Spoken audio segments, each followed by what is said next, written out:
aqui a gravação. Bom, então vamos dar início, nós já estamos aqui no nosso horário, já estamos com a transmissão ao vivo. Então, vamos dar início à transmissão dos trabalhos, né, do eixo 1, das políticas governamentais e institucionais de informação em contexto de incerteza. A coordenação dessa sala vai se dar por mim, né, professora Rosângela Formentini Caldas, da Unesp. Estou sendo secretariada pela Rafaela Carolina da Silva. Inicialmente, quero dar as boas-vindas para todos que estão aqui, e essa colaboração dos trabalhos, né, inscritos e que foram apresentados nesse momento.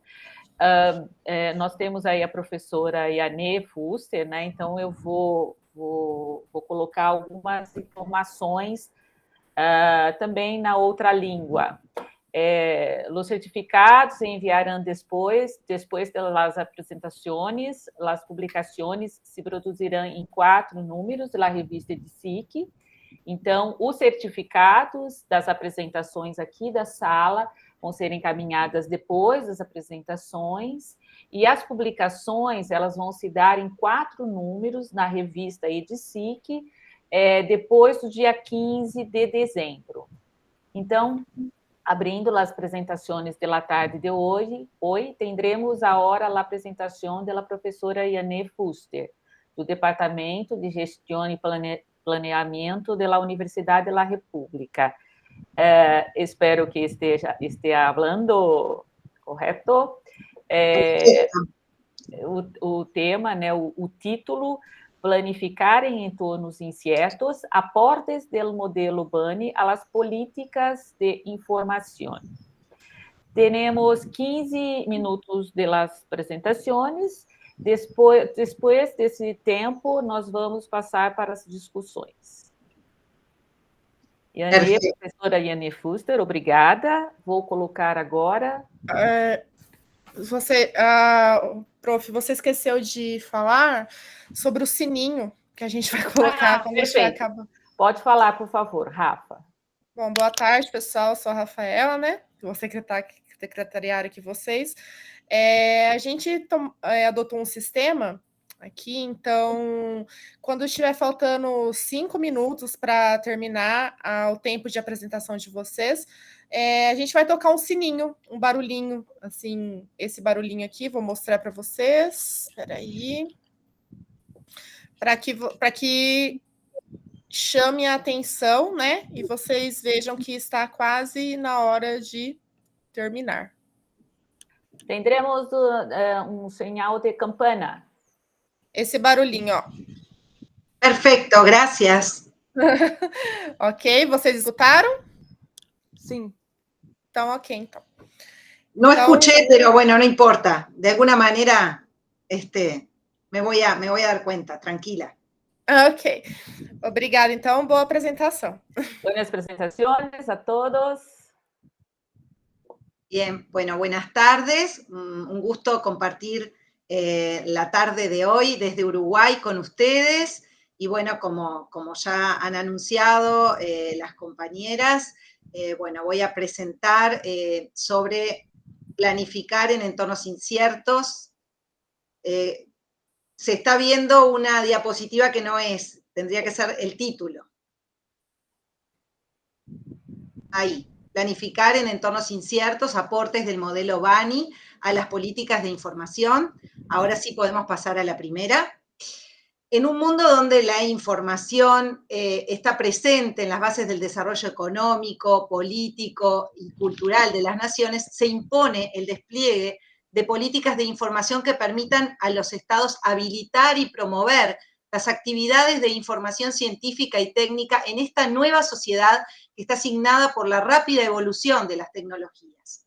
Pero ahora bien, las políticas de información son necesarias, brindan el marco que nosotros necesitamos para desarrollar planes y programas, pero cabe preguntarse si es posible asirse a un plan de acción en entornos cambiantes y altamente volátiles como son los actuales. Es por eso que en este recorrido yo propongo problematizar sobre este tema. Pasamos a la segunda diapositiva, con el propósito de reflexionar sobre el sentido que tiene la planificación en este nuevo paradigma, donde la incertidumbre es la normalidad. Pasamos, sí, a la segunda, a la próxima diapositiva, Rosángela, si fueras tan amable. Y bueno, la idea es plantear, bueno, justamente, ¿no? ¿Qué sentido tiene la planificación en este nuevo paradigma donde la incertidumbre es la normalidad? Sumado a ello, me propongo indagar en las implicancias que poseen los entornos BANI y cuál es el vínculo de esta forma de caracterizar a los escenarios actuales y a las políticas de información que involucran a las organizaciones. No sé si se puede, ¿me escuchan? Sí. Sí. ¿Se puede pasar a la próxima diapositiva? Planteaba. Bien, como les decía recién, bueno, estos serían los propósitos que me propongo en la presentación de hoy, y es desde este modelo BANI, desde donde pretendo vincular el actual contexto con el desarrollo de políticas de información sensibles a la realidad y demostrar la necesidad de planificar para lograr las metas propuestas en un mundo altamente volátil. En un momento en el que la situación global cambia, se requiere de nuevas herramientas que nos ayuden a encontrar sentido a la realidad y modelos que simplifiquen el contexto y nos permitan definir las respuestas adecuadas en un mundo incontrolable. Es así que surge el entorno BANI, que como está allí planteado por sus siglas en inglés, vemos que indica un entorno quebradizo que genera ansiedad, un entorno no lineal e incomprensible. Este modelo fue creado en 2016 y toma fuerza en 2020 debido al caos generado por la pandemia y va más allá del modelo VUCA, que como plantea allí la diapositiva, es el modelo que reinaba hasta ese momento. El modelo VUCA, bueno, justamente lo que plantea es la incertidumbre, la dificultad para comprender los eventos, una ruptura causa-efecto, una confusión que rodea a las organizaciones. Este modelo planteaba la distorsión de la realidad por malentendidos, por significados diferentes de las condiciones, lo cual implica una confusión entre las causas y los efectos. BANI viene a dar un paso más, porque define una realidad de caos y confusión, pero va mucho más allá de esta inestabilidad e incertidumbre de la que hablaba VUCA. El modelo VUCA refería a una realidad poco predecible. La respuesta BANI suma las consecuencias causadas por el advenimiento del modelo anterior. En esa B de VUCA también están las brechas que quedaron como producto de la volatilidad de VUCA.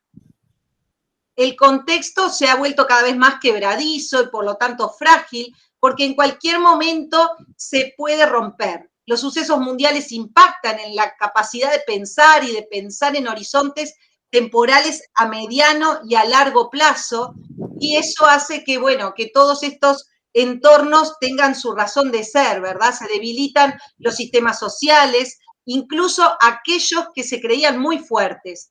Tomar en cuenta estos aspectos a la hora de diseñar políticas de información implica pensar en la necesidad de gestionar la incertidumbre con información, apelando a un liderazgo que empodere a las personas.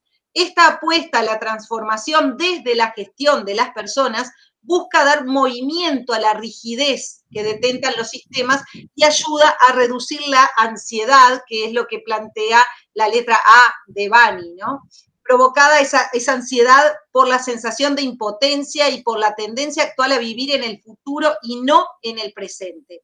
El acto de detenerse que implica la planificación es un potente antídoto ante la necesidad de buscar soluciones inmediatas a los problemas y ayuda a interconectar las líneas que se entretejen en una realidad que no es lineal, como lo veíamos a través de la N de Bani. El liderazgo transformacional apela a la comprensión colectiva y promueve justamente el aprendizaje organizacional que va aportando elementos para entender la realidad en un contexto incomprensible como es el que vivimos de acuerdo a lo que plantea el modelo Bani. Ahora voy a pasar a la parte de las metodologías. Gracias, Rosángela. Desde un enfoque cualitativo, esta contribución toma como base un método de investigación bibliográfico, propone un estudio teórico generado a partir de la lectura y el análisis crítico de un conjunto de textos, en particular de artículos científicos. Debido a la escasa producción académica registrada desde la ciencia de la información que atienda el tema de estos entornos en las organizaciones vinculadas a la información, se buscó analizar documentos sobre el tema aplicándolos a los entornos Buca y Bani con el propósito de generar insumos que puedan ser tomados en cuenta para el desarrollo de políticas de información organizacionales. Se entiende que asumir la impronta actual que está signada por el modelo Bani puede incidir en mejoras en la formulación de políticas de información, y en tal sentido se busca en esta contribución establecer cuáles serían los lineamientos del modelo que operan en dichas formulaciones y qué consecuencias podrían aportar a las políticas de información. Pasamos entonces a la próxima, y bueno, ¿en qué sentido es importante planificar en entornos tan volátiles? Bueno, nunca fue tan necesaria la planificación porque nos ayuda a definir estrategias que permitan ir integrando los emergentes con una mirada alineada más al pensar estratégicamente que hacia un modelo de planificación estático. Las estrategias a largo plazo ya no tienen sentido, puesto que la realidad nos impide garantizar una toma de decisiones con información completa y con una evaluación adecuada de los datos. Pero sí es clave planificar para reducir la incertidumbre y apoyar la toma de decisiones. Como nunca antes se hace necesario entonces planificar en un mundo que nos desestabiliza a cada instante. La planificación da estabilidad, pues arroja capacidad de adaptarnos a las necesidades. Asumir, también una cosa importante es buscar la disrupción, innovar de manera constante para reducir los efectos del contexto. Eso sería muy deseable en este nuevo paradigma en el que estamos inmersos. La creación de sistemas resilientes, con capacidad de adaptación, parece ser la línea de acción rectora, sumada a la necesidad de reforzar los métodos para una recuperación rápida frente a las situaciones complejas y negativas. Asumir la existencia del modelo Bani puede incidir en mejoras en la formulación de políticas de información si establecemos como propósito desarrollar organizaciones resilientes que tengan capacidad de adaptación. Esto va unido a la apuesta por un liderazgo que transforme, que promueva la innovación, que gestione el cambio, tomando el aprendizaje organizacional como clave del éxito. Como ventajas adicionales al empleo de estos métodos, el hecho de apelar al modelo Bani y asumir la realidad desde esta perspectiva hace que se trabaje de forma deliberada en reforzar los caminos para una recuperación rápida frente a situaciones adversas. Es importante apelar a entornos de trabajo flexibles, con sprints cortos, usando estrategias a corto y a mediano plazo que requieran de vigilancia constante para no perder de vista las metas que se aspira a alcanzar en el desarrollo de las políticas proyectadas. El modelo Bani promueve asumir la ansiedad y en tal sentido, al asumirla, al notar su presencia, podemos trabajar con vistas a generar entornos que habiliten la confianza, la empatía y que se sitúen en el presente.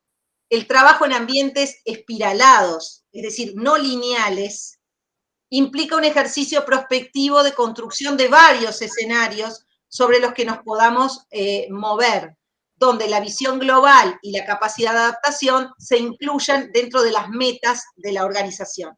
Y ya para ir finalizando, voy a plantear para este cierre que muchos de los puntos planteados en este recorrido sostienen la importancia que tiene la planificación y su necesidad en la actual coyuntura. Planificar en entornos inciertos es, además, importante porque es un gran desafío. Además de ser una necesidad, es un gran desafío, y el establecimiento de políticas que orienten hacia la implementación de planes es muy importante. Es necesario también desarrollar capacidades que nos permitan organizar datos, apoyándonos además en la tecnología. Sobre eso es necesario establecer políticas, y esa es la mejor fortaleza que podemos desarrollar en un entorno cada vez más acelerado. La gestión humana, el desarrollo de espacios que tomen en cuenta a las personas también es clave a la hora de situar a la planificación en contexto. Esto tiene que ver con habilidades blandas que en gran medida hablan de aspectos relacionados con la cultura de las organizaciones. Tomar en cuenta el aprendizaje organizacional, la gestión del cambio es crucial para dinamizar la planificación estratégica, poniendo en marcha el liderazgo transformacional que busca tomar en cuenta aportes de todos los actores involucrados para lograr el éxito en las organizaciones y superar los obstáculos impuestos por un entorno no lineal. Bueno, con esto cierro y muchas gracias a todos por escucharme y por este espacio que me han brindado.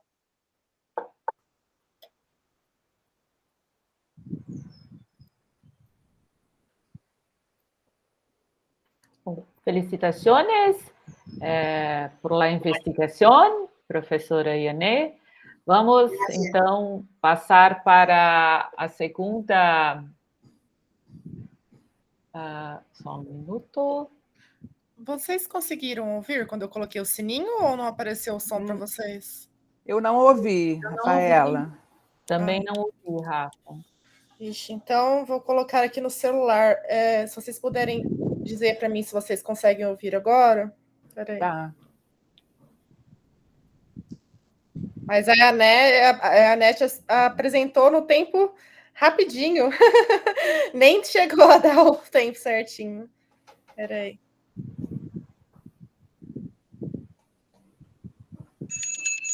Assim vocês escutam? Agora ouvi. Sim. Agora sim. Então, Agora ok. ouvi, sim.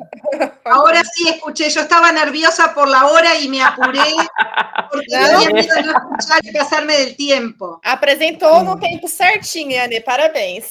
Tranquila, Yanê, tranquila. Vamos dar continuidade para seguir a nossa programação. E agora teremos a apresentação da pesquisa A Justiça Ambiental na Produção de Estatísticas Oficiais sobre Meio Ambiente, Determinações das Nações Unidas e o Brasil. Esse texto está sendo apresentado, o texto em si, pela professora Márcia Maria Mello, do Instituto Brasileiro de Informação em Ciência e Tecnologia, o IBICT, e a Federal do Rio de Janeiro.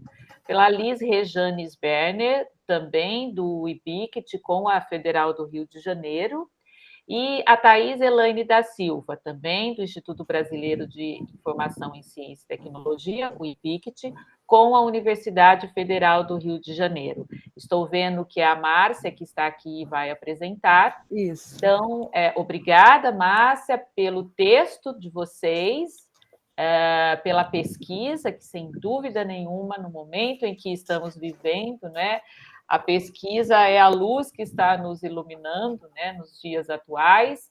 Então, muito obrigada pela pesquisa e passo a palavra para a Márcia. Ok, obrigada pela oportunidade, estamos muito felizes, eu, a Liz e a Thais. Queria só contar uma breve história. Essa pesquisa nasceu na disciplina que a professora Liz Rejane ministrou para mim e para a Thais lá nos nossos cursos no IBICT, né? E aí surgiu a ideia e fomos maturando, e aí construímos esse trabalho em conjunto, né? A Justiça Ambiental e Estatísticas Oficiais, recomendações da ONU e o Brasil. Essa pesquisa se dá num contexto, né, claro, de crise ambiental, mais do que conhecido, e chamando a atenção para o efeito dessa crise sobre os mais vulneráveis, né?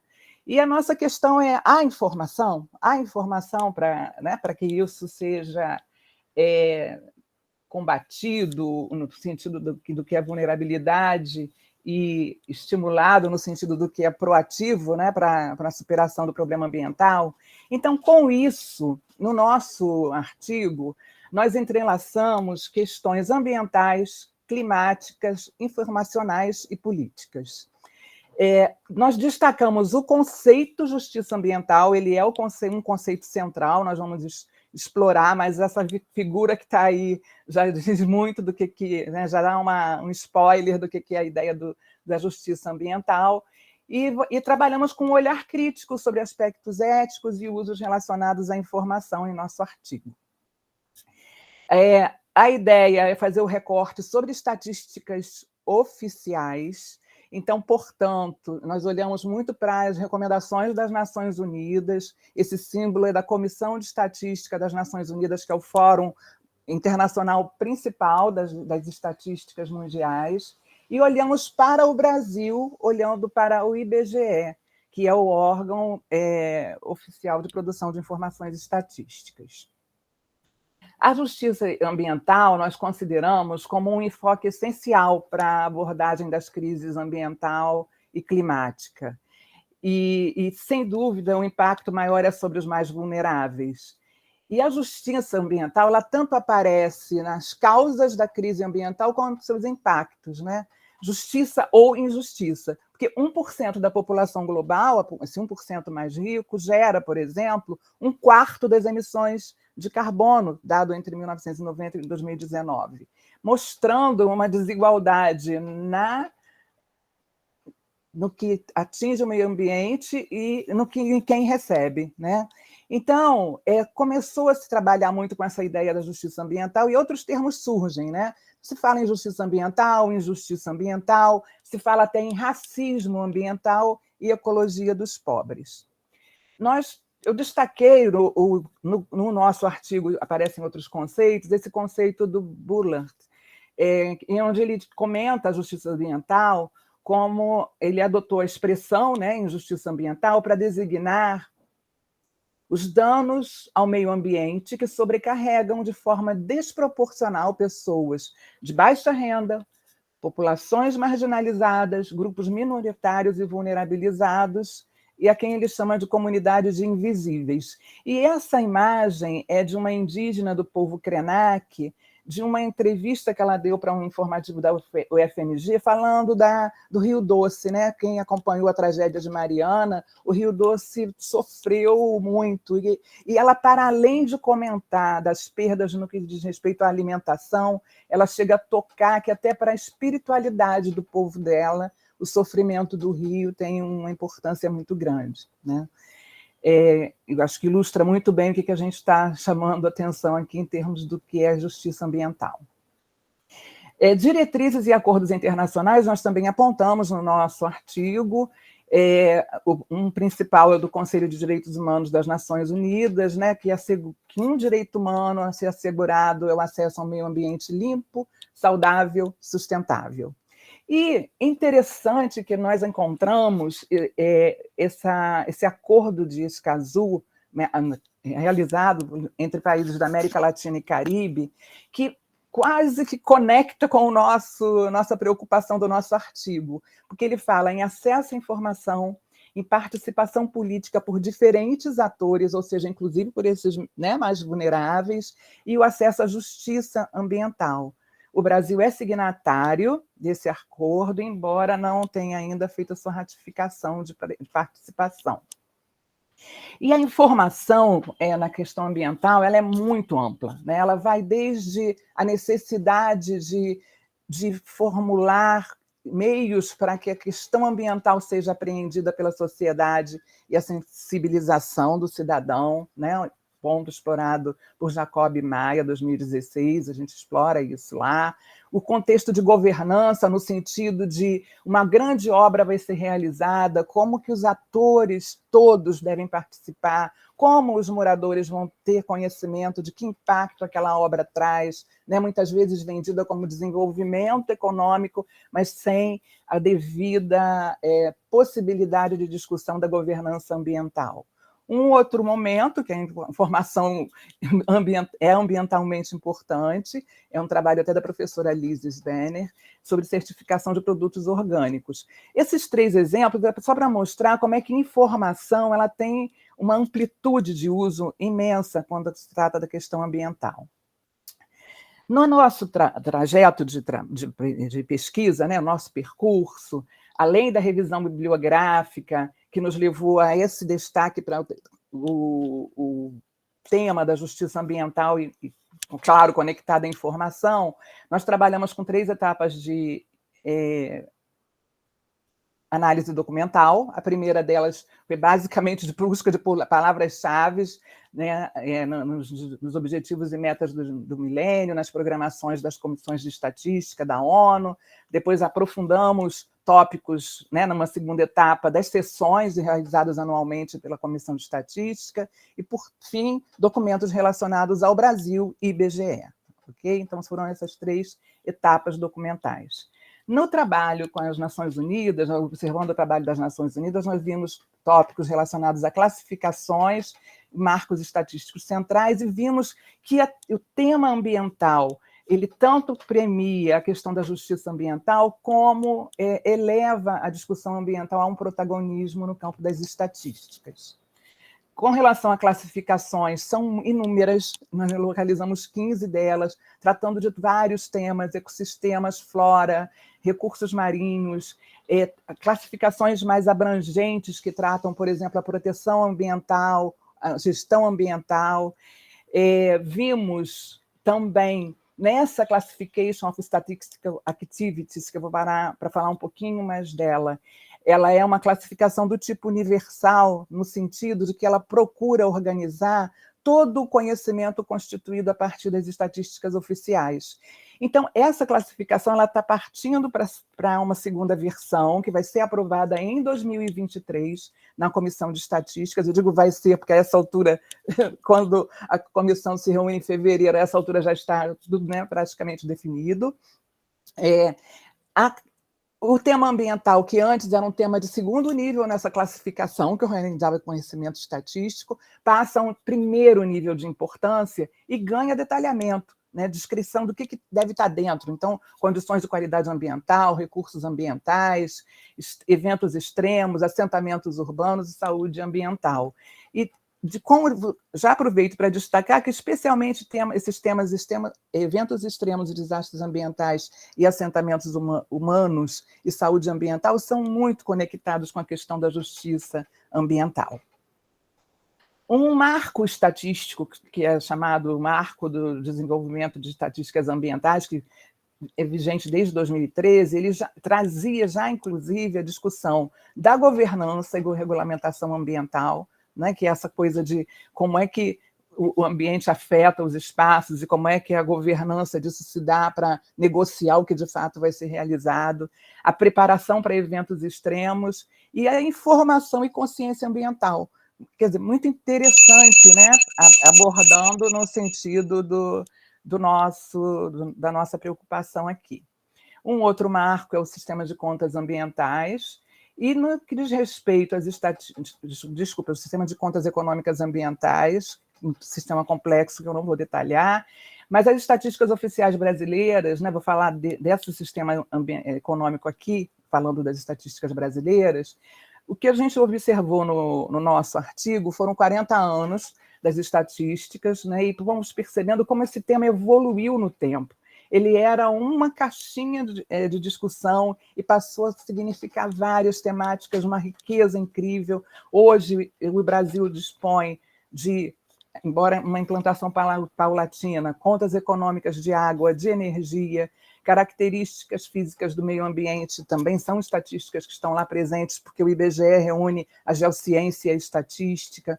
Existe o relatório de desenvolvimento sustentável, que conecta ambiente e justiça ambiental, e dois levantamentos, a Munique e Stadic, que são feitos junto a administrações públicas, mostram elementos como governança e desastres ambientais, uma dimensão muito cara a pensar a justiça ambiental. Finalmente, né, o que a gente tem é que a tarefa é complexa, muito instigante, desafiante, fundamental, né? E que a ciência da informação, em diversas áreas, seja no olhar político informacional, no olhar ético informacional, no artigo a gente chega a trazer Capurro e Vieira Pinto para abordar esses pontos, seja como organização do conhecimento quando a gente pensa nas estruturas classificatórias, seja como competência em informação quando se quer sensibilizar a população sobre a questão ambiental, ou como comunicação científica. Então, assim, a CI tem muito o que contribuir com essa temática. Como principais referências, a gente destacou aqui o Axelrod, Bullard, Martinez, Allier, que tratam bastante essa questão da injustiça ambiental. O Wardle aparece na questão da desordem informacional, que é um pouco conversa com o primeiro trabalho apresentado, e Vieira Pinto a gente destacou pela questão ética e política informacional. E aí eu vou fazer agregar aqui uma observação, né, que é posterior ao nosso trabalho, mas que foi ontem, né? A justiça ambiental ela apareceu no acordo da COP27, porque a COP15, né, que tinha sido realizada em Copenhague, continha um acordo de transferência de 100 bilhões de reais de países desenvolvidos para países mais vulneráveis para tratar a questão ambiental, e esse acordo não saiu do papel. E na COP27 esse foi um tema bastante efervescente. Então, surgiu um acordo para a criação de fundo para danos em países vulneráveis, né? Como compensação aos países mais pobres, que são esses que sofrem os efeitos das mudanças climáticas, porque quando a gente fala em justiça ambiental pode ser país, pode ser uma comunidade, né? Mas no caso da COP a unidade de discussão é o país, porque é uma conferência das Nações Unidas, e aí a falta para fazer face, né, essa falta de recursos nesses países mais pobres, que exacerba a má distribuição dos riscos climáticos, torna isso mais grave. E ainda enraizam outras diferenças históricas, né, outras diferenças diferentes injustiças históricas. E aí a gente, e de novo, no acordo, se coloca a necessidade da criação de metodologias para a especificação das informações sobre risco climático, sistematização da coleta e disseminação dessas informações. Um desafio que o nosso trabalho apontou e a gente ficou muito satisfeita de ver um eco dele num evento tão importante. Enfim, é isso, né? O que a gente quer deixar de mensagem, sobrou um O ou um zero aqui, é que o futuro é mesmo inseparável da discussão da justiça ambiental. Muito obrigada. Obrigada, Márcia. Nós que agradecemos, né, o contributo, né, vocês trazendo o contributo da ciência da informação para essa área tão necessária, né, da justiça ambiental, num contexto até mundial, né, do que está se discutindo mundialmente, do como nós estamos trazendo isso aqui para, como estamos vendo nas estatísticas brasileiras, tudo isso. Muito obrigada, viu, Márcia? Vamos, então, dar prosseguimento às apresentações. Agora eu vou chamar a Tainá. Tainá, eu não sei se é Regli ou Reglai, tá? É Regli. Regli. Tainá Regli, com o texto Recursos visuais voltados para a contextualização de dados governamentais abertos. Recursos visuais destinados a contextualizar os dados abertos de governo. A Tainá é uma pesquisadora do Instituto Brasileiro de Informação em Ciência e Tecnologia, do IPICT, né? Em conjunto com a Universidade Federal do Rio de Janeiro, vai nos apresentar essa pesquisa. Tainá, obrigada. Muito obrigada pela apresentação. Eu vou compartilhar aqui minha tela com vocês. Vocês podem me avisar se está aparecendo direitinho, por favor? Está sim, Tainá. Tá, vamos lá então. Boa tarde, pessoal. Eu sou pesquisadora no IBICT, eu atuo só que no IBICT Brasília, eu sou pesquisadora na parte mais de desenvolvimento de arquitetura da informação, desenvolvimento de sistemas de informação também, na coordenação de tecnologias da informação, e também sou doutoranda no convênio IBICT Brasília. Então, eu tenho essa dupla vinculação com o IBICT. E aqui eu vou estar falando sobre recursos visuais voltados para a contextualização de dados governamentais abertos. Esse é um estudo que veio da minha dissertação. Eu, na minha dissertação, falo muito de como a gente usa a visualização de dados para contextualizar os dados que são de origem governamental. E esse trabalho que eu vou apresentar agora, ele veio de uma vertente um pouco diferente do que eu abordei na minha dissertação em si. É uma parte mais de problematização, não exatamente encontrando uma solução para o problema que eu identifiquei. Qual foi o problema exatamente da minha dissertação? Perceber que dados de origem governamental, aí já começa a introdução, né? Que com a Lei de Acesso à Informação, os dados de origem governamental eles precisavam ser disponibilizados para que a população pudesse acessar, ter ações de controle, eles pudessem identificar, olha, aqui está tendo mais gasto disso, ali está tendo mais gasto disso, para que as pessoas também pudessem saber o que o orçamento está dizendo, ter mais ações de transparência dentro do governo. Mas o que a gente acabou encontrando foi a disponibilização de, às vezes, umas planilhas com milhares de linhas de dados, às vezes os dados eles não estavam exatamente normalizados, eles não estavam descritos, documentados. E o que acontecia? O cidadão comum, ou até mesmo nós, pesquisadores, que não estamos instrumentalizados em técnicas de mineração de dados, de programação, porque nem sempre os dados são disponibilizados em formato CSV, que é um formato aberto, interoperável. Às vezes vem no formato JSON, formato XML.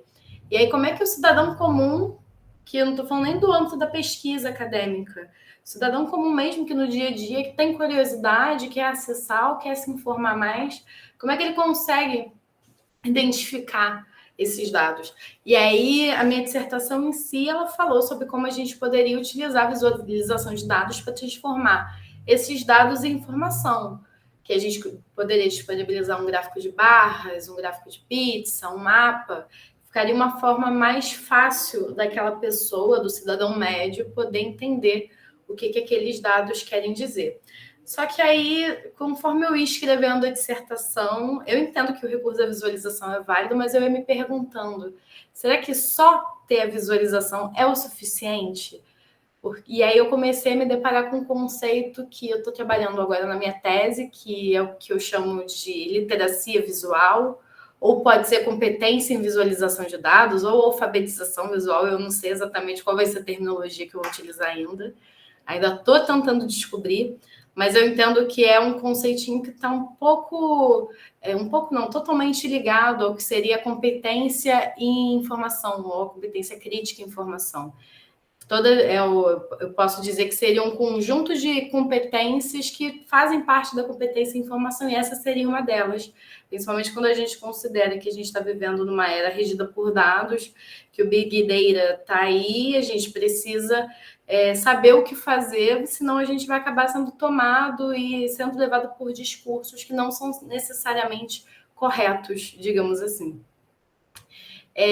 Aí eu trago algumas vantagens do uso de visualizações, então eu acabei já falando um pouco disso, então vou passar um pouco mais rápido aqui. Que vantagens são essas que a visualização traz para contextualizar os dados que são de origem pública?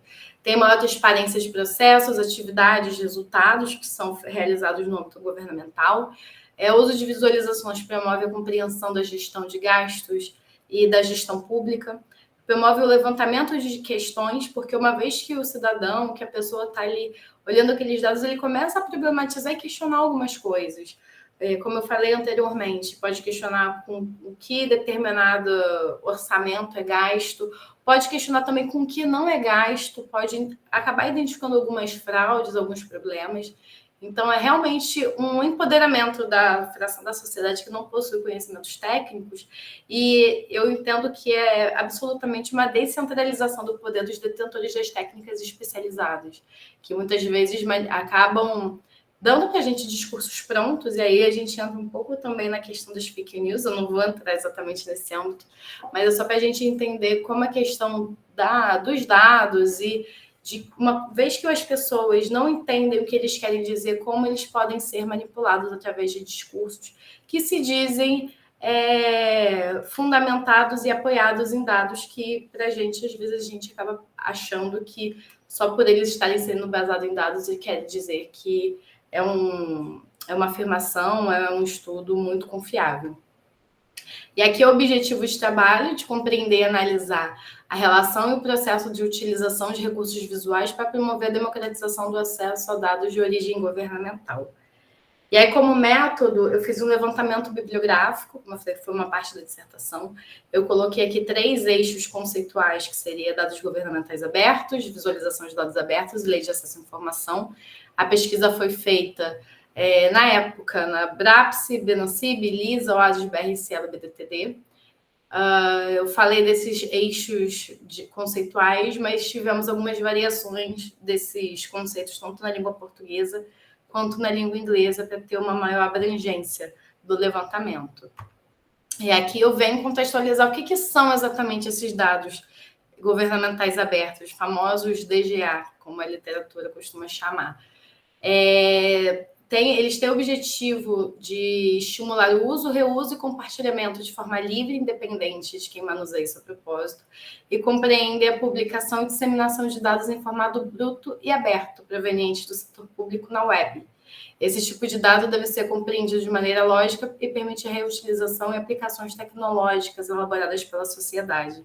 Então, nessas 2 últimas definições, eu gostaria de dar ênfase à questão do uso, reuso e compartilhamento. Porque não adianta a gente também produzir o dado e ele não poder ser reusado, reutilizado, e não poder ser compartilhado. Se esses resultados não poderem ser aproveitados pela maior parte da sociedade. E aí a gente também entra no regime mundial de direito ao acesso à informação pública. Começou a ser um movimento em âmbito mundial em que os países estavam percebendo que era preciso aproveitar as tecnologias para promover maior transparência e maior integração dos cidadãos com o governo. Então, a disponibilização desses dados governamentais acabou se tornando eles abertos em prol desse regime mundial de direito ao acesso à informação. E aí, quais são as vantagens do uso desses tipos de dados? A gente tem algumas vantagens no âmbito político-social, porque a gente tem um aumento da transparência, da melhoria dos serviços e dos processos de formulação de políticas e a promoção de serviços sociais. A gente tem vantagens relacionadas ao aspecto econômico, porque a gente acaba estimulando a competitividade e inovação. A gente tem aproveitamento da inteligência coletiva e disponibilidade de informações para investidores e empresas. E a gente também tem vantagens no aspecto operacional, onde são contempladas a capacidade de reuso dos dados, a melhoria de políticas públicas, a tomada de decisão mais justa, entre outros fatores. E aí a gente entra na questão da visualização desses dados governamentais abertos, porque permitir que esses dados sejam visualizados, a gente acaba passando uma parte que é a disponibilização, que não é de todo somente relevante. Óbvio que a gente disponibilizar que esses dados sejam baixados faz muita diferença, mas não faz total diferença quando a gente está pensando em uma sociedade heterogênea, com níveis de qualificação diferentes. Então, quando a gente usa visualizações, a gente pode filtrar o excesso de dados. Como eu falei, a planilha com diversas linhas de dados, elas começam a ser mais inteligíveis, além de mediar o acesso à comunicação. A gente também tem a visualização de dados aí como um fator mediador do acesso à informação para a população, e faz com que conteúdos difíceis e confusos se tornem mais simples e coerentes. E aí a gente entra no âmbito da cultura visual, onde as representações gráficas, como a visualização de dados, dispõem de poder de afetar indivíduos, tanto na esfera psicológica como social, influenciando pessoas, permeando a cultura visual de uma comunidade. E aí a gente entra no âmbito de que a gente vive numa sociedade em que tudo são imagens. A gente vê mídias sociais, é basicamente vídeos, são imagens, e com tudo isso a gente vai entendendo que hoje em dia não são necessariamente as palavras ou textos que chamam a atenção. São as imagens que comunicam de uma forma muito mais rápida e a gente precisa que as pessoas também comecem a ser letradas. E aí, quando a gente começa a utilizar representações visuais, a gente não retira a possibilidade de sobreposição e imposição de discursos ou pontos de vista, apenas pelo discurso ser exprimido de maneira gráfica. Então, o que eu quero dizer com isso? Uma vez que a gente está disponibilizando uma visualização de dados, isso não quer dizer que tudo esteja correto ou que aquela perspectiva que a gente está mostrando seja única.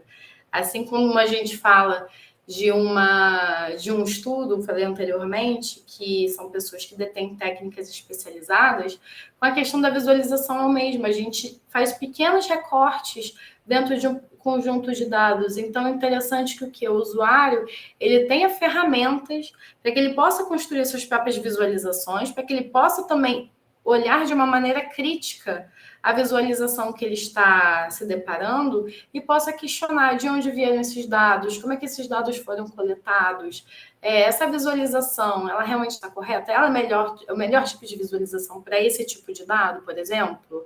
E aí ele consegue identificar que também existe uma certa sobreposição de recursos e também mais intenções, mesmo que a gente ache que dados às vezes são tão confiáveis.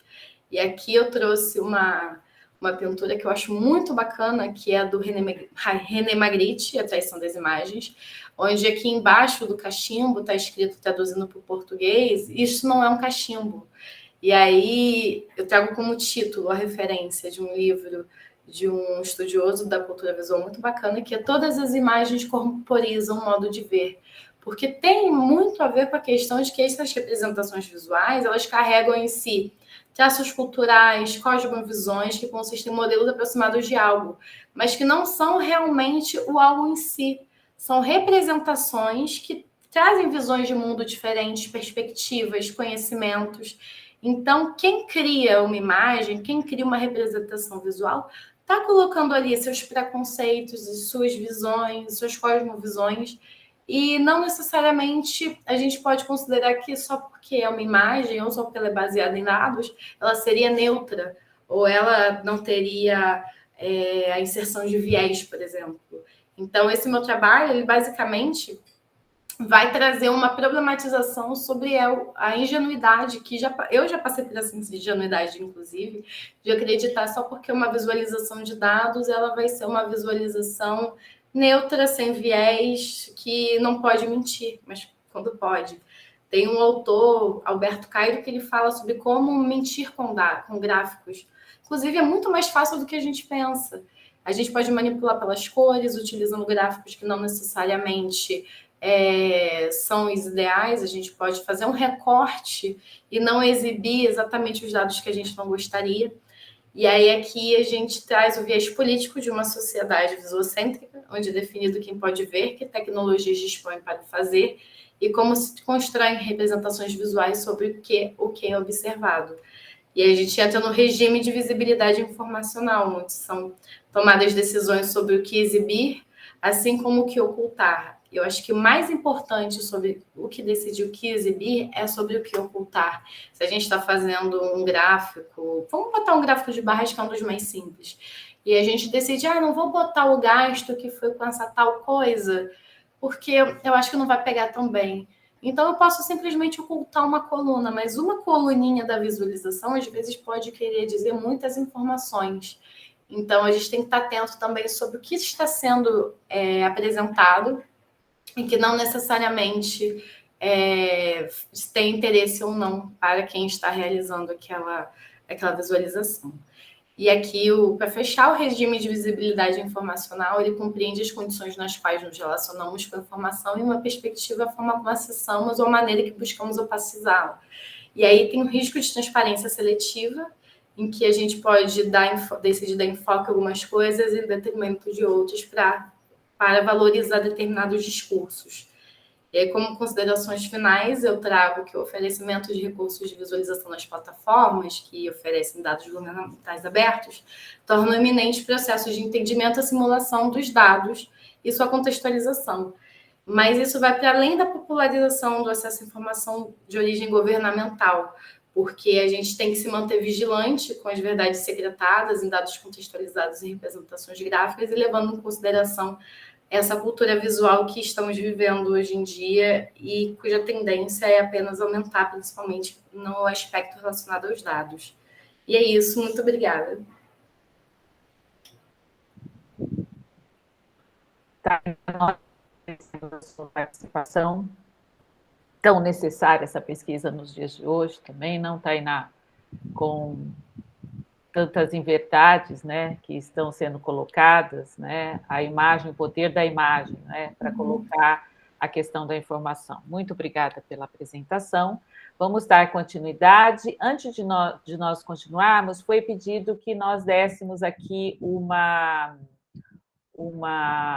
informação que, devido a algumas pessoas não estarem conseguindo entrar no link transmissão ao vivo lá do Google Meet, está sendo colocado o link da própria sala no programa oficial, tá bem?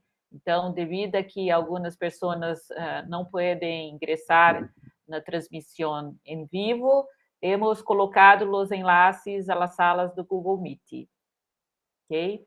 Vamos dar continuidade aqui às apresentações. Wilson, vamos lá, o Wilson está presente. A próxima apresentação se intitula A Dimensão Política da Mediação da Informação em Arquivos de Partidos Políticos Brasileiros, o caso do Partido dos Trabalhadores. La Dimensión Política de la Mediación de Información en Arquivos de Partidos Políticos Brasileños, el caso del Partido de los Trabajadores. Quem vai apresentar é o pesquisador Wilson Roberto Veronese Júnior, do Programa de Pós-Graduação em Ciência da Informação da Unesp. Esse texto foi escrito pelas mãos de Wilson Oswaldo Francisco de Almeida Júnior, também da Unesp, a professora Sônia Maria Troitino Rodrigues, também da Unesp, e o professor Daniel Martínez Ávila, da Universidade de León, lá da Espanha. Obrigado pela presença, Wilson. Desculpe a troca aí das apresentações, mas vamos dar continuidade, então. Com a palavra, Wilson. Perfeito. Primeiramente, boa tarde a todas, todos e todes. Parabenizar a organização do evento, em nome da professora Marta, professora Rosângela, a nossa companheira também, Rafaela, né, nesta tarde de hoje, e aos demais que estão contribuindo, né, para o desenvolvimento com a realização do evento.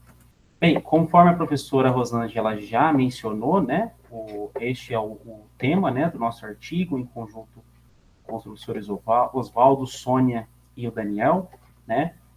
Este artigo ele foi desenvolvido no decorrer da disciplina do professor Oswaldo, né, de mediação da informação, aqui do PPGCI da Unesp, e também ela tece diálogos com a tese, né, de doutorado em andamento, que trabalha sobre a questão da organização do conhecimento em arquivos de partidos políticos brasileiros, né, com foco no Partido dos Trabalhadores, né, e também dialoga com os movimentos sociais, sobretudo com o Movimento dos Trabalhadores Rurais Sem Terra, o MST, e essa tese ela está sendo orientada pelos professores Sônia e Daniel, minha orientadora e meu co-orientador, respectivamente. Bem, dando continuidade, né, aproveito também para parabenizar, né, as demais companheiras que apresentaram, né, anteriormente. Bem, com relação à mediação da informação, né, de acordo com as reflexões de Almeida Júnior, Fachin e Gomes, né, ela procura promover a aproximação entre a unidade de informação, né, os arquivos, bibliotecas, museus, centros de informação e documentação, o profissional da informação, né, e os sujeitos informacionais, ou, de acordo com algumas correntes filosóficas, os usuários. Bem, de acordo com as reflexões de Gomes e Ressus, a mediação da informação, em sua dimensão política, né, sendo este o foco deste artigo, ela pode ser discutida no âmbito dos partidos políticos, né, no caso do PT, e dos movimentos sociais, no caso do MST, entre outros. Nós destacamos também que os arquivos do Partido dos Trabalhadores, eles revelam, né, que as reivindicações e as manifestações políticas sempre foram repudiadas, né, pelo regime militar no Brasil, isto no período de 1964 a 1985, sendo este um período assombroso, né, para o nosso país. Bem, nesse sentido, o arquivista, como mediador nos arquivos, né, ele deve ter conhecimento de 4 aspectos elementares, né, no processo de mediação da informação, que é os usuários ou sujeitos informacionais, o conhecimento da documentação, né, que é produzida nos arquivos, os instrumentos de investigação, ou os instrumentos de pesquisa, né, e os instrumentos de gestão, e também o contexto de produção desses documentos. Bem, com relação aos objetivos, né, no primeiro momento, foi feita uma análise da dimensão política da mediação da informação nos arquivos do Partido dos Trabalhadores, né, que estão custodiados e armazenados no acervo do Centro Sérgio Buarque de Holanda, né, e que esse acervo ele está atrelado à Fundação Perseu Abramo, né, que é a fundação do Partido dos Trabalhadores e que cuida dos documentos, né, dos acervos do PT. No segundo momento, né, foi trabalhar a contribuição e a consolidação do projeto de arquivo do PT e a discussão sobre uma nova cultura de política documental no Brasil. Nesse sentido, o objetivo também foi evidenciar, né, a documentação do PT no processo de emancipação e o protagonismo social dos sujeitos informacionais. Só destacando que a ideia de protagonismo social foi cunhado pela professora Henriette Gomes. Bem, com relação aos procedimentos metodológicos, né, se trata de uma investigação bibliográfica, né, com enfoque qualitativo, né, em que, no primeiro momento, foi feita uma pesquisa de forma remota, né, até em virtude da pandemia, né, uma pesquisa nos guias, né, nos índices e nos repertórios, né, do acervo do Centro Sérgio Buarque de Holanda, né, e no segundo momento, né, com a flexibilização da pandemia, foi feita uma pesquisa, né, uma coleta de dados de forma presencial no acervo do Centro Sérgio Buarque de Holanda. E também, né, para complementar, foram feitas análises, né, e a recuperação de materiais em base de dados, revistas e eventos científicos, né, principalmente no que tange assuntos relacionados à mediação da informação, dimensão política da mediação da informação e ciência da informação e arquivos no aspecto social. Além disso, né, foram feitos alguns exames também, publicações de materiais, né, e decisões em diários oficiais, né, tanto da União, dos estados e dos municípios, e também a partir de análise em tribunais eleitorais, né, sejam eles regionais ou superiores. E os eventos que contribuíram, né, para essa coleta e recuperação desses dados, né, desses materiais, foram o próprio EDICIC, né, a ISCO, o ENANCIB e o CECIM.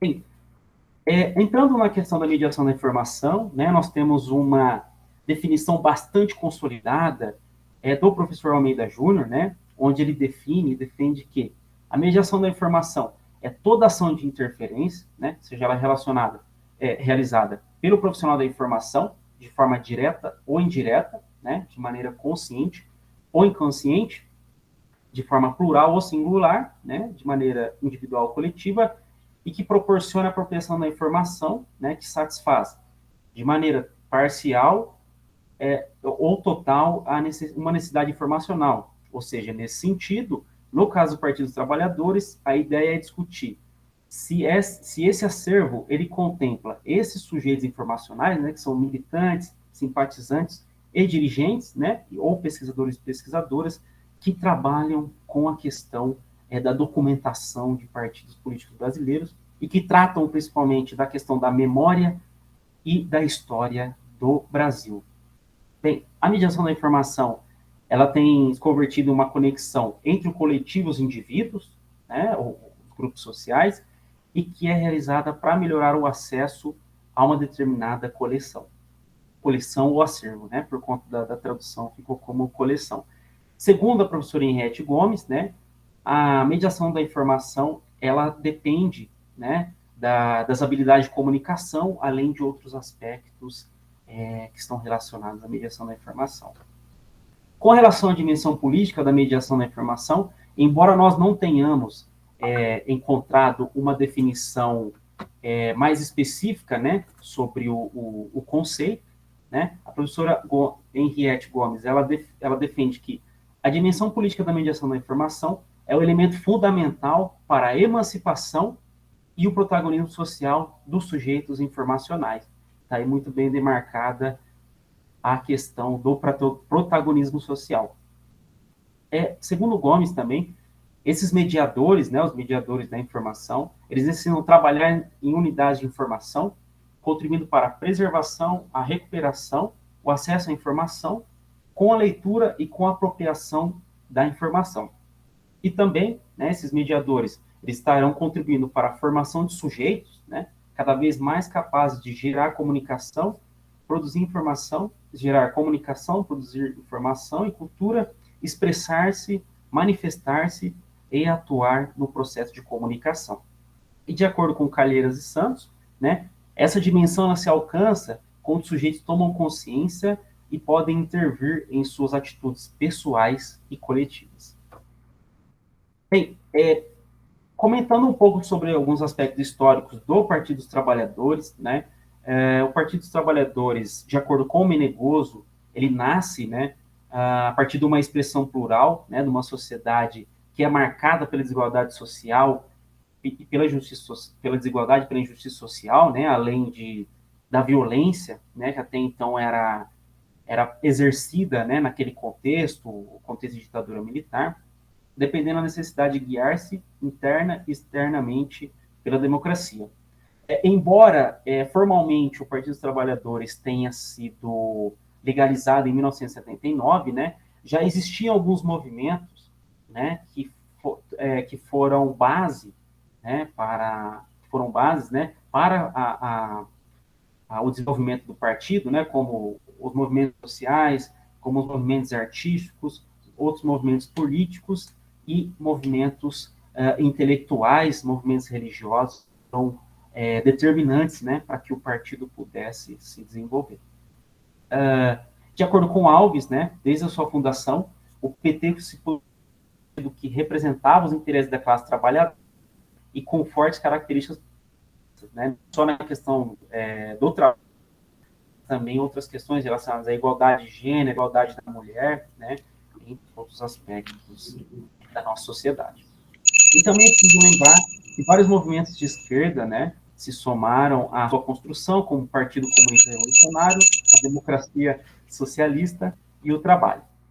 Com relação à Fundação Perseu Abramo, né, uma fundação que responsável pela reflexão, né, das questões que afetam o PT, né, assim como da formação política dos seus militantes, dirigentes e simpatizantes, né, e ela vem para substituir a Fundação Wilson Pinheiro, né, que foi um grande militante do partido assassinado na década de 80. Desculpa.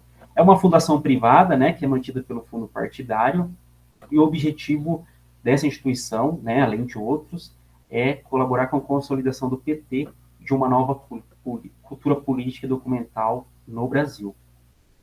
Bem, o acervo do Centro Sérgio Buarque de Holanda, né, como eu já havia comentado, trata da questão, trata do arquivo histórico do PT, né. Aí, como vocês podem observar, em 2009, né, que é quando foi realizada a última atualização do guia, né, e dos instrumentos de pesquisa e de gestão, né, esse era o quantitativo, né, dos documentos, né, que existem diversas tipologias documentais, não só documentos textuais, só adiantando. Com relação à discussão, né, de acordo com Gomes e Ressus, a dimensão política da mediação, ela contribui para a compreensão do arquivo do Partido dos Trabalhadores, né, já que a apropriação dessa informação e desse conhecimento que se encontra nesse acervo, né, ele proporciona um momento de pertencimento, né, a esses militantes, a esses sujeitos informacionais, e também dos principais feitos históricos, marcos históricos, sociais e políticos do Brasil. E também, né, se entende que essa interação do sujeito informacional com a instituição, né, com a unidade de formação, ela constitui um processo de aproximação, né, a essas fontes produtoras de conhecimento social. E que o acesso à informação aos documentos do PT está presente e é de grande necessidade nos dias atuais, né, principalmente nesse período que nós estamos, né, com relação à desinformação, fake news, negacionismo, entre outros elementos que afetam, né, de forma direta a nossa democracia.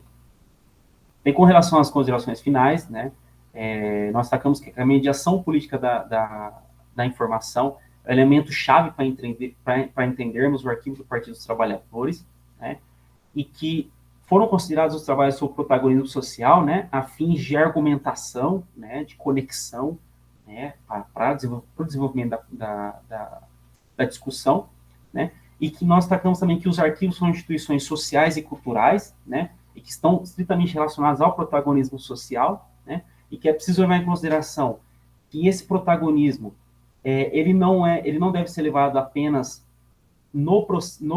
na fase de arquivo permanente, né, ou seja, no arquivo histórico, né, ela deve ser levada em consideração nas outras fases, né, da gestão documental, na corrente e na intermediária, né, e que o próximo passo dessa pesquisa é, obviamente, aprofundar, né, a tese, principalmente no que tange ao plano de classificação e à tabela de temporalidade, né, que são instrumentos que estão em desenvolvimento pela instituição, com base na estrutura organizacional, que é composta de 19 secretarias e 16 setoriais que dialogam de forma umbilical. Bem, essas são as referências utilizadas para essa apresentação. Muito obrigado, muitas gracias. Esses são os nossos contatos. Obrigado, pessoal.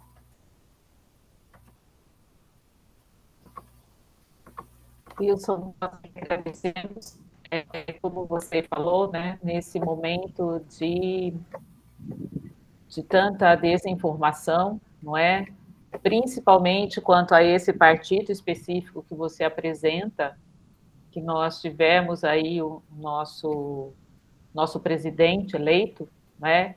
É que nós vemos como é necessário, né, uma pesquisa que possa abrir, né, a questão da informação, uma informação que seja coerente, né, que seja correta para a sociedade. Então, muito obrigada, Wilson. Finalizamos esse momento de apresentação das pesquisas. Agora, nós vamos ter 30 minutos que são destinados ao debate daqui da sala. Teremos 30 minutos para os debates sobre a investigação aqui apresentada.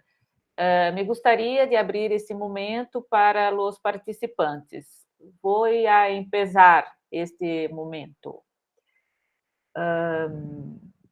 Professora Yanete, o contexto em que vivimos, incluídas as fake news, Bani nos ajuda a atuar de la mejor maneira no dia a dia das organizações. Sua investigação é tema muito inovador.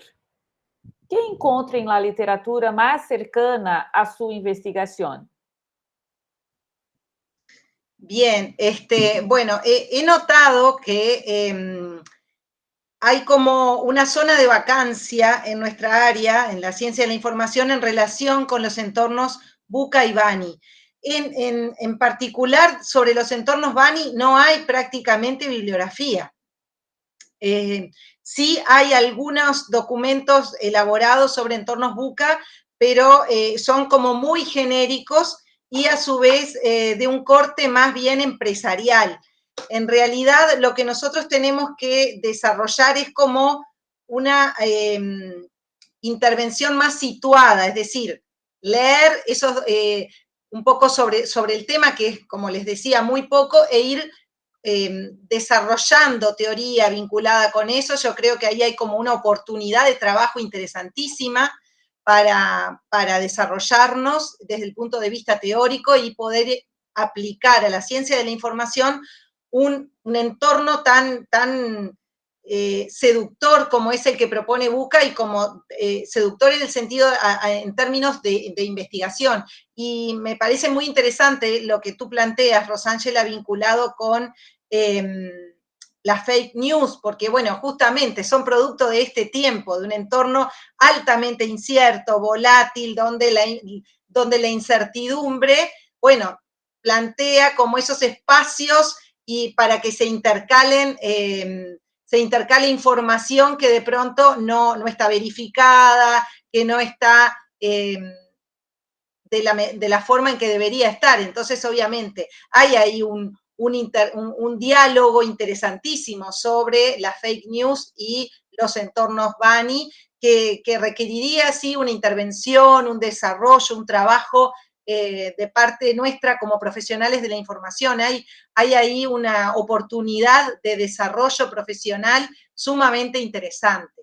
Pero bueno, por el momento no hay bibliografía vinculada con eso y creo que se debe a que esto surgió hace muy poco, ¿verdad? Se tomó como más peso en el año 2020 y bueno, la bibliografía que hay sobre el tema, como les decía, no está aplicada a las realidades del campo de la información.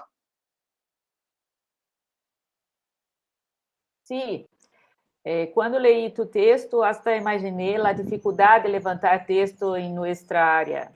É muito difícil. Márcia, governança, regulação ambiental, estatísticas brasileiras, foi apresentado aí um gráfico de 40 anos, né, de coleta desses dados. Quando falamos de justiça ambiental, falamos do registro de leis e promulgação das mesmas, né? Como nós estamos, Márcia, nesse contexto em relação ao mundo? Vocês conseguiram observar como o Brasil se vê diante do mundo? Porque me parece tão difícil criar a lei, fazer essa promulgação, aprovação, tudo isso é um tempo que parece que roda diferente das demais sociedades. Como vocês veem isso?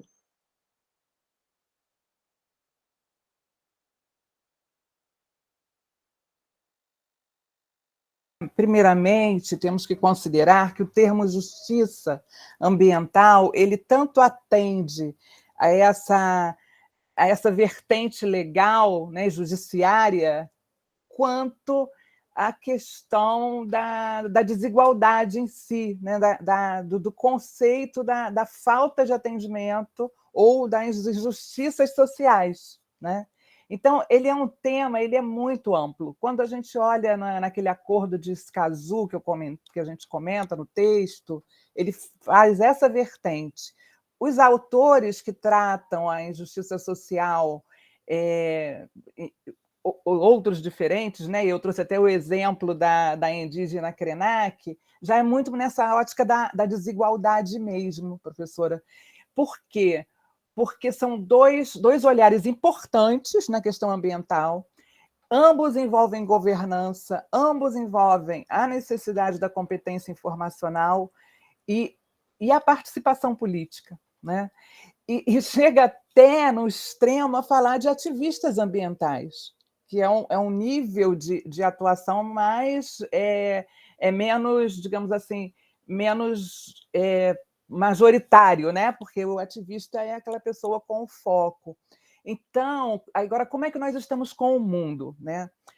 Eu acho que essa eco mostrou muito bem que o mundo não está muito bem no que diz respeito ao cuidado com a justiça ou injustiça ambiental. Havia um acordo de 2015, 100 bilhões deveriam ter sido distribuídos e não foi distribuído, e não saiu do papel. Não é dizer, distribuiu 20, distribuiu 15, não saiu do papel, né? Então, assim, enquanto atitude, atividade política, o mundo não está bem. O Brasil teve retrocessos recentes com o governo que está encerrando nessa área, teve avanços anteriores e depois retrocessos, e hoje, né, inclusive, se coloca como uma posição de liderança. Isso do ponto de vista da questão do olhar político-ambiental. Do ponto de vista informacional, eu diria que nós estamos num bom ritmo de realização das informações estatísticas para retratar esses fenômenos. Isso a gente está bem. O artigo mostra que a gente está bastante em passo com a humanidade mesmo. É complexo, com os outros países mesmo, é complexo, não é possível. São temas que não se desenvolvem com uma rapidez inviável, né? Precisa muita sinergia, inclusive, entre especialistas no mundo, mas estamos bem. Agora, estamos bem, mas estamos longe. Ainda há muito por realizar. E no que diz respeito à nossa área, ciência da informação, é que eu vejo que, da mesma forma que a Ianê comentou das inúmeras das oportunidades de investigação, temos muitas, né? Esse olhar político e ético informacional, como é que a informação chega diferente a cada segmento da população, como é que a gente assegura, né, que ou teria assegurado lá atrás que a população de Mariana tivesse participado da definição, da construção daquela obra para estar atenta, né, a prejuízos ambientais. Então, eu acho que a gente tem uma forte atuação para a CI na política, na ética informacional, na competência em informação que Tainá trouxe por uma outra vertente, né? Mas também, porque é isso. E aquele acordo de Escazú, ele faz um enlace muito interessante disso, sabe? Ele traz a informação, a necessidade da informação, como preparar, ele não usa o termo sujeito informacional, porque não é uma publicação da nossa área, mas assim seria o nosso sujeito informacional, e como trazer, né? Como dar a ele condições para reivindicar o direito humano a um ambiente limpo, saudável, né? Que não lhe retire saúde, pelo contrário, lhe traga saúde, né? Então é isso. Então, assim, estamos bem por um lado, temos muito a avançar por outro. Ok? Márcia, assim, ouvindo você, ouvindo a Ianê, né? Eu fico pensando, porque no nosso governo, né, não sei, Ianê, nós estamos aqui no Brasil com muitas dificuldades, né? De governo. Então, ouvindo, Márcia, você, eu falo assim, talvez o governo não esteja funcionando bem, mas as instituições ainda funcionam. Sim. Porque, como você relata, você fala que os dados, nós estamos equiparados com o mundo, não é? E daí me lembrei agora dessa conferência do meio ambiente que nós tivemos, né? Que o presidente nem foi o presidente, quem ainda não foi empossado foi, e o atual presidente não foi, né? Então, talvez, me lembrei disso, talvez o governo não está atuando, mas as instituições são sólidas e elas permanecem, apesar do governo passar, as instituições permanecem. Ainda que sofram, professora, né? Elas sofrem, mas também não é um processo muito fácil desestruturar uma instituição sólida. Acho que as universidades, né? Nós estamos aí para demonstrar isso, o IBGE está aí para demonstrar isso, o INPE, Instituto Nacional de Pesquisas Espaciais, está aí para demonstrar isso. É perfeito? Somos perfeitos? Temos muito para aprimorar? Temos, mas somos pontos de resistência, sim. Sem dúvida. Sim. O governo não funciona, pero las instituições, sim, sim. Perfeito, Márcia, muito obrigada. Tainá, você nos traz sobre a Lei de Acesso à Informação, visualizações para contextualizar dados. Você nos fala sobre os dados governamentais abertos, né? Você nos traz vantagens, né? Inclusive políticas públicas para esses dados governamentais abertos.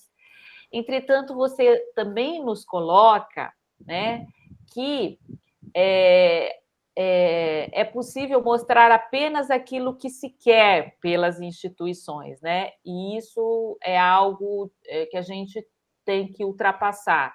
Eu até me lembrei, eu não sei se vocês vão se lembrar, Tainá, mas eu me lembrei de uma propaganda que nós tínhamos de um jornal que falava: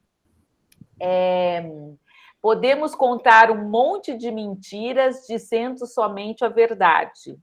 Existia uma propaganda assim, né? Então, quando você apresentou essa questão dos dados governamentais abertos, me fez lembrar muito isso, né? Mostrar apenas aquilo que se quer pelas instituições.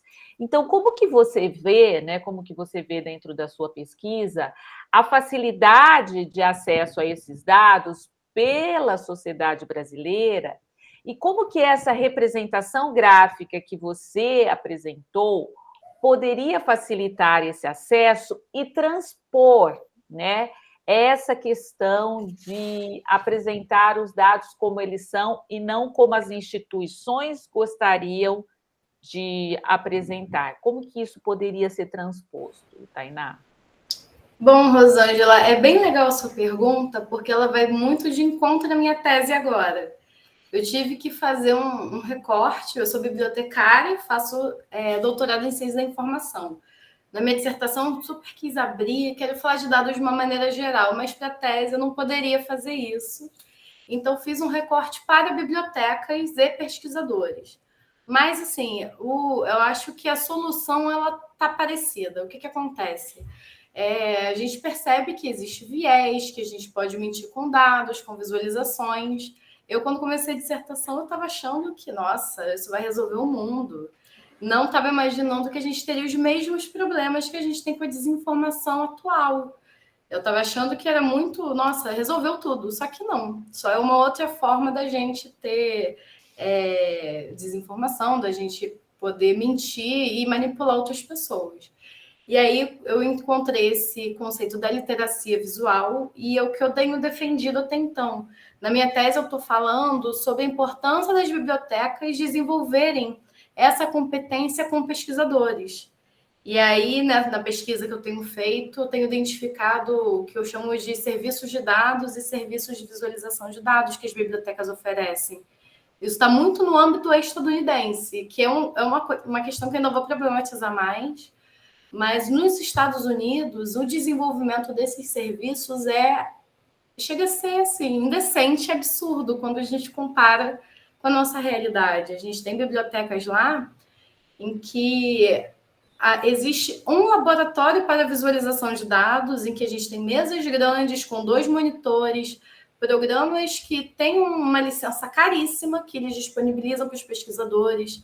Os bibliotecários sabem lidar com dados, e aí isso vem de uma perspectiva em que os bibliotecários aqui no Brasil eles estão começando a aprender a dar suporte aos pesquisadores. Lá, alguns bibliotecários programam em Python ou R. Então, eu sei que existe uma diferença de formação aqui e ali, mas eu também entendo que a cultura e o investimento que o pessoal lá tem em ciência, em educação, é muito diferente. Mas o que eu tenho visto? A importância da biblioteca para instrumentalizar as pessoas, para fazer essa alfabetização. É engraçado que acabei de vir de um congresso de humanidades digitais, em que o pessoal das humanidades faz uso, né, dessas ferramentas tecnológicas, lida com dados. Oi? Desculpa, Tainá, está aberta. Me perdoa, perdoa, professora. Eu tenho que falar alguma coisa. Mas aí eu vim desse congresso e eu percebi o quanto o pessoal tem dificuldade também, são pesquisadores. Só que de humanidades, eles não estão acostumados, nem a gente muitas vezes está, né? Que às vezes está lidando com tecnologia mais de frente. E aí eles têm dificuldades de entender como funcionam os dados, como usar um repositório, um plano de gestão de dados. São coisas que já são mais basilares na ciência da informação, mais basilares. Em alguns locais, eu estou no IBICT, minha orientadora é a Luana Salles. Então, para mim, isso já é mais comum, mas eu entendo que não é para todos. Mas aí eu estou conversando com eles, eu estava percebendo como é importante ter uma orientação de bibliotecário. Uma pesquisadora que é de Miami estava falando que ela tinha uma bibliotecária que ajudava muito ela com as pesquisas. Imagina, uma bibliotecária ajudando com a parte de visualização, ou ajudando com a parte de você entender melhor os seus dados e alfabetizando esse usuário.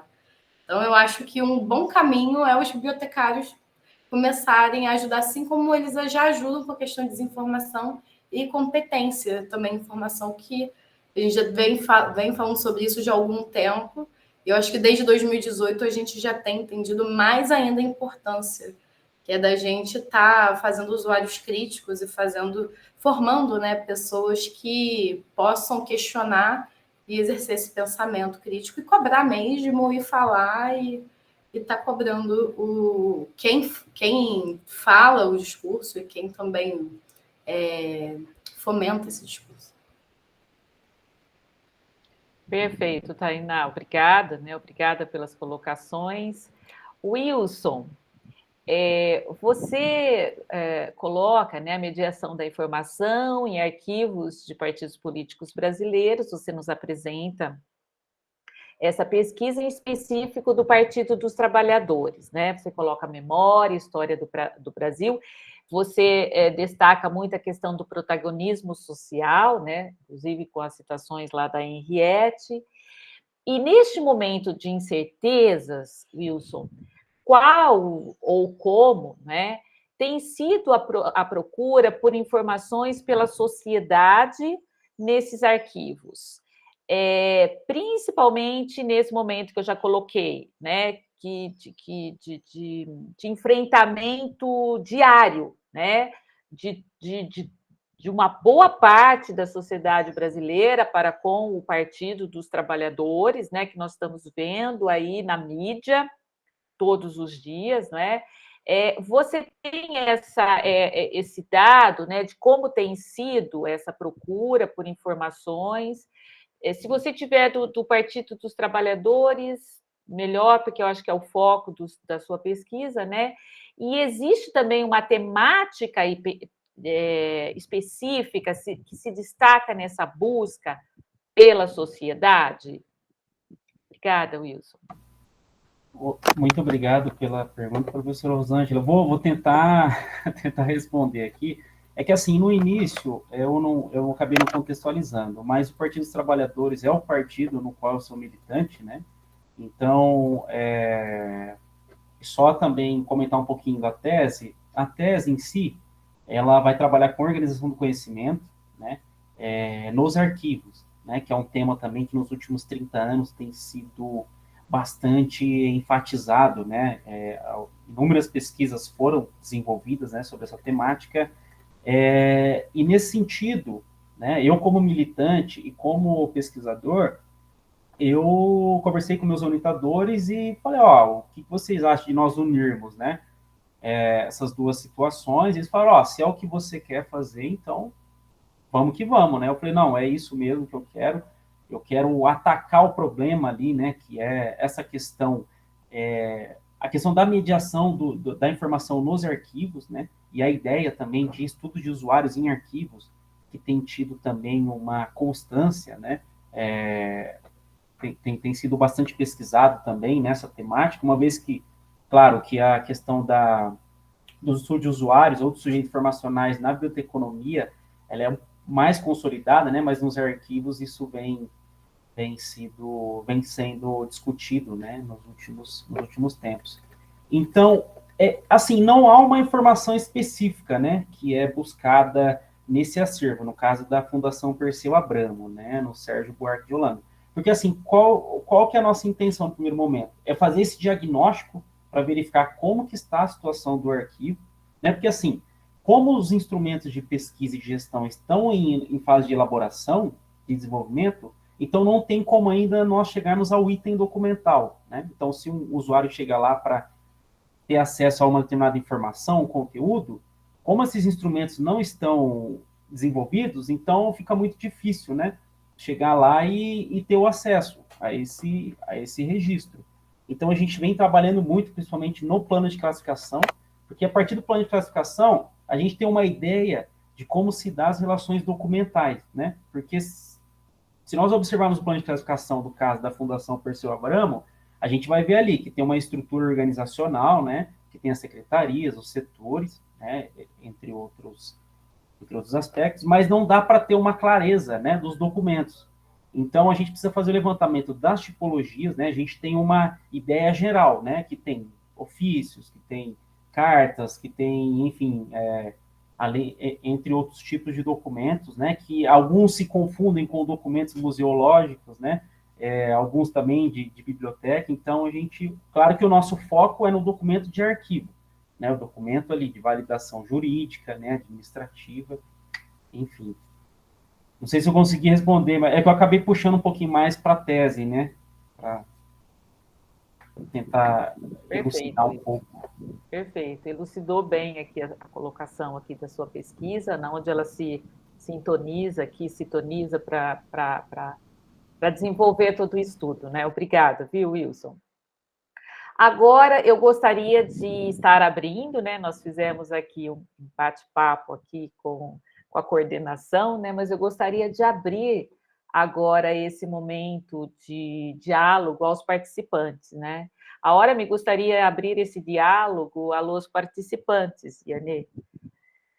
Então, está aberto, não sei se alguém tem alguma pergunta para fazer. Eu tenho, gente. Eu gostaria de perguntar para você, Wilson, sobre a questão da mediação da informação em si. É que você falou, assim, mais em termos gerais sobre a mediação da informação trabalhada nesses partidos, né? Mas eu gostaria que, se você pudesse comentar um pouco sobre a participação ativa mesmo dos profissionais enquanto mediadores ali. Como que você percebe essa atuação de mediação ali naquele contexto? Perfeito, muito obrigado, Rafaela, pela pergunta. Então, só para elucidar também, a Fundação Perseu Abramo, ela não dispõe de um profissional da informação, né, ali um arquivista, um bibliotecário, um museólogo. Ela dispõe de historiadores.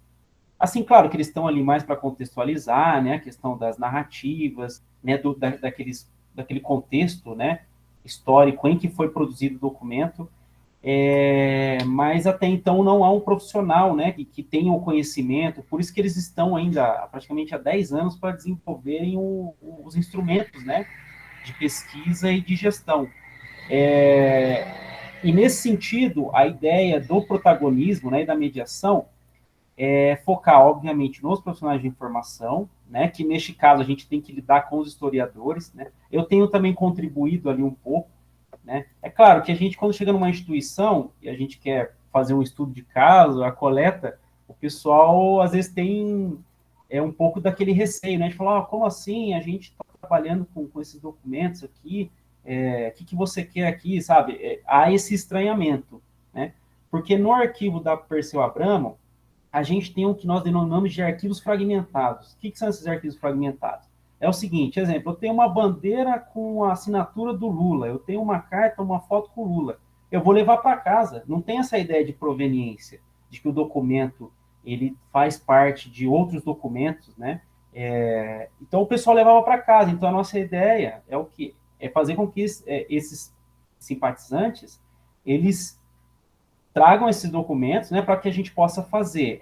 Aí entraria a questão da mediação, fazer algumas atividades culturais, né, algumas atividades para poder difundir, né, esses registros documentais, mas a gente está tendo esse conflito, né, porque é aquela ideia de pertencimento, falar, não, eu tenho essa foto, é minha, não é da instituição. Aí a gente tenta falar assim, não, é sua, mas deixa com a gente aqui para a gente poder fazer alguma atividade, alguma coisa.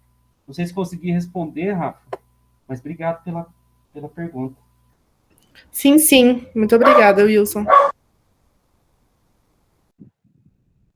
Vamos dar continuidade. Mais alguma pergunta temos dos participantes? Nós estamos tentando acessar o streaming para ver se tem alguma pergunta de algum participante, mas nós não estamos conseguindo.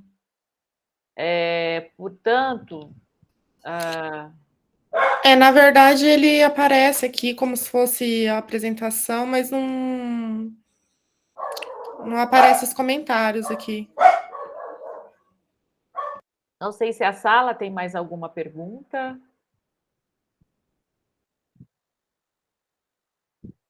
Não? Então, dando aqui um tempo, se alguém quiser escrever, quem estiver, nós temos participantes aqui online aqui no eixo 1, né? Nós temos participantes online nessa sala.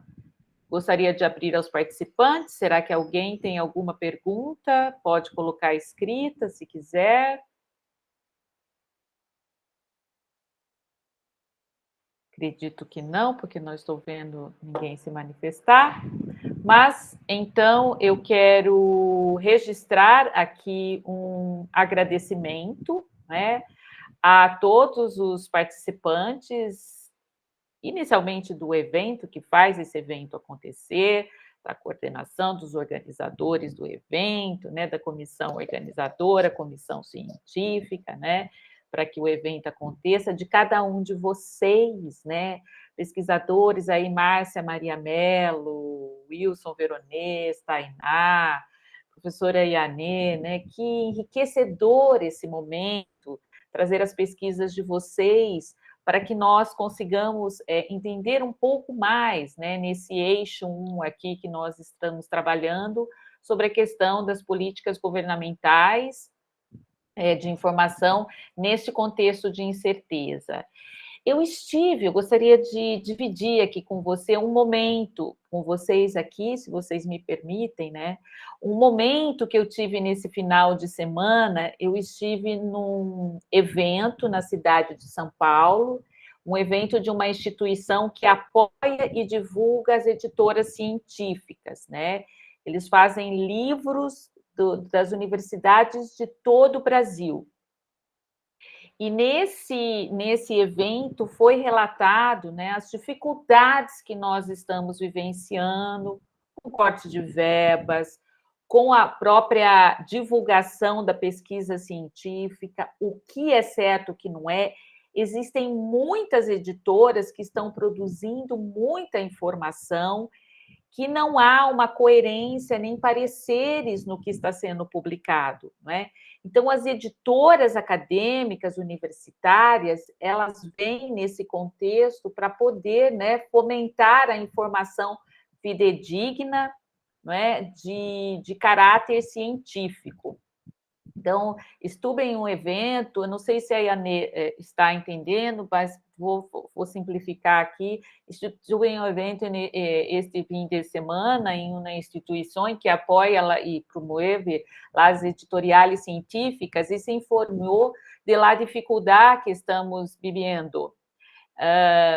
Então, eu gostaria de deixar aqui para você essa importância que eu vejo no evento do EDSIC, né? Em momentos como este, que nós estamos vivendo, de todas as pesquisas que vocês falaram, né? Da informação, do acesso à informação, da coerência da informação, não é? Então, eventos como o EDSIC, que promovem a ciência, eles se fazem cada vez mais necessários, devem estar presentes e serem perseverantes, né? No contexto de um obscurantismo que nós estamos vivenciando nas nossas realidades, ações dessa natureza que vocês estão aqui trazendo contributo, elas se levantam proeminentes na propagação das pesquisas que estão sendo feitas nas universidades. Então, lá em dezembro, nós vamos ter aí essa publicação do anais aqui do evento, da revista EDSIC, né? E isso muito vai contribuir para a informação que está sendo realizada no contexto do que é fazer ciência, do que é correto, né? E do que é melhor aí para ser divulgado. Afinal de contas, nós temos pareceres, né, pareceristas, né, profissionais referenciais da área, né? Então, nossas realidades e ações dessa natureza se destacam da maneira de la difusão da investigação em las universidades. Portanto, agradeço aqui esse momento, agradeço a participação de todos. Vamos voltar. A nossa sessão, o nosso eixo 1, se encerra agora, né, no momento dessa tarde. Parabéns a todos, não é? Se vocês quiserem continuar, existem outros eixos, o eixo 2, que ele vai voltar depois do coffee break. Agora nós vamos fazer um coffee break, que está marcado na nossa programação para as 16h, mas os outros eixos eles vão retornar às 14 horas, tá bem? Então, desculpe, às 16 horas, às 4 horas, tá? Nós retornamos. Então, se vocês quiserem continuar nos demais eixos, podem continuar. E, nesse momento, felicitações por la investigação. Obrigada a todos que estiveram presentes. Eu agradeço e os certificados serão encaminhados já entre hoje e amanhã. Obrigada a todos, tá bem? Gracias por la oportunidad y felicitaciones a todos por los trabajos, por las presentaciones. Obrigada, pessoal, e parabéns a todos, viu? Obrigada. Bien. Tchau. Chao. Bom evento a todos. Obrigada.